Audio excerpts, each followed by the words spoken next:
Нийгмийн байнгын орооны хуралдаанд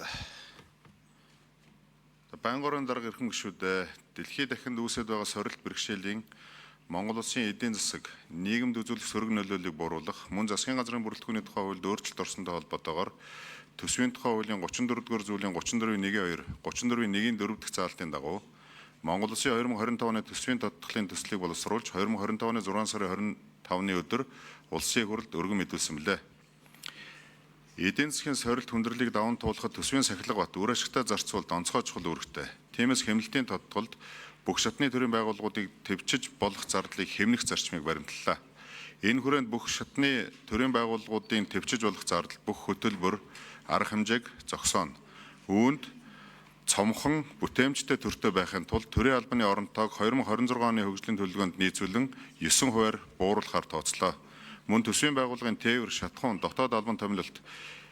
хичээл үйлдвэрлэлийн зардал, төрийн өндөр дээд айлчил болон өндөр түвшний зочин төлөөлөгч хүлээн авахаас бусад гадаад албан томилолт,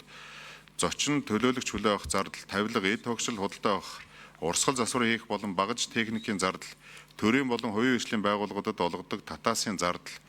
байгууллагаас олгох нэг удаагийн болон бусад төрлийн тэтгэмж, урамшуулал, хөтөлбөр, арга хэмжээний зардал зэргийг хэмнэхээр тооцож холбогдох өөрчлөлтийг тодтголын төсөлд тусгалаа. Энэ хүрээнд гэр бүл хөтөлбөр нийгмийн хамгааллын сайдын багцын төсөв 2025 оны батлагдсан төсвөөс урсгал зардал 32.6 тэрбум төгрөгөөр, хөрөнгийн зардал 3.5 тэрбум төгрөгөөр, нийт 36.1 тэрбум төгрөгөөр бууруулахаар төлөвлөсөн болно. Тус салбарын төрийн албан агчийн тоог 9-оор буюу 541 орон тоогоор бууруулж 5707 орон тоотой байхаар тооцлоо.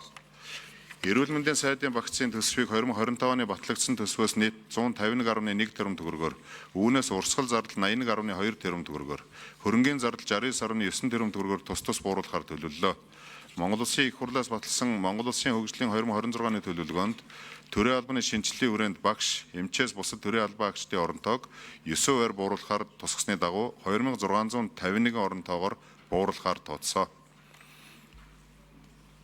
Мөн Монгол Улсын ерөнхий сайд 2025 оны 6 дугаар сарын 18-ны өдрийн улсын хурлын чуулганы нэгдсэн уралдаанаар засгийн газрын шинэ бүрэлдэхүүнийг танилцуулсан ба засгийн газар нь 16 яамтай ерөнхий сайдаас гадна 19 сайдтай ажиллахаар болсон. Монгол Улсын ерөнхий сайд төрийн чиглэлийг оновчтой зохион байгуулж, цомхон чадварлаг бүтцээр ажиллах зорилт тавьж, зарим сайдын чиглэлийг ойролцоо чиглэлээр эрхэлдэг, харилцан уялдаа бүхий үйл ажиллагааг гүйцэтгэж байгаа бусад сайдын эрхлэх асуудалд шилжүүлэх болсонтой холбогдуулан төсвийн тодтголын төсөлд зарим өөрчлөлтийг тусгав. Тухайлбал хилийн бүс дэх тээвэр, логистикийн нэгдсэн сүлжээг хөгжүүлэх, хилийн бомтын хөгжлийн бодлого, төлөвлөлтийн асуудлыг сангийн сайдын чиглэлд, хөгжлийн бодлого төлөвлөлтийн баримт чиг, засгийн газрын үйл ажиллагааны хөтөлбөрийн хэрэгжилтэд хяналт тавих асуудлыг тэргуун шадар сайд бөгөөд эдийн засаг хөгжлийн сайдын чиглэлд 20 минутын хотын хөгжлийн асуудлыг хот байгуулалт, барилга, орон сууцчлалтын сайдын чиглэлд тус шилжүүлж холбогдох төсвийн өөрчлөлтийг тусгав. Чиглэлийн өөрчлөлтөд холбогдуулан Монгол Улсын сайд хяналт үйлчилгээний үндэсний орооны даргын ажлын алба, Монгол Улсын сайд бомтын сэргэлтийн үндэсний орооны даргын ажлын алба, Монгол Улсын сайд 20 минутын хот үндэсний орооны даргын ажлын албыг тус татан буулгалаа. Ийхүү 2025 оны төсөвд тодтгол хийснээр нэгдсэн төсвийн тэнцвэржүүлсэн орлогыг 3 их найд 260 тэрбум төгрөгөөр бууруулж 30 их найд 209.9 тэрбум төгрөг, нэгдсэн төсвийн нийт зарлагын хэмжээг 1 их найд 856.5 тэрбум төгрөгөөр бууруулж 31 их найд 575.1 тэрбум төгрөгт хүргэж, нэгдсэн төсвийн тэнцвэржүүлсэн тэнцэл 1 их найд 36.52 тэрбум төгрөг буюу дотоодын нийт бүтээгдэхүүний 1.5% алдагдaltaй болж байна. Байнгын орооны дарга эрхэм гишүүдээ Монгол Улсын 2025 оны төсвийн тухай хуульд өөрчлөлт оруулах тухай, үндэсний баялагын сангийн 2025 оны төсвийн тухай хуульд өөрчлөлт оруулах тухай,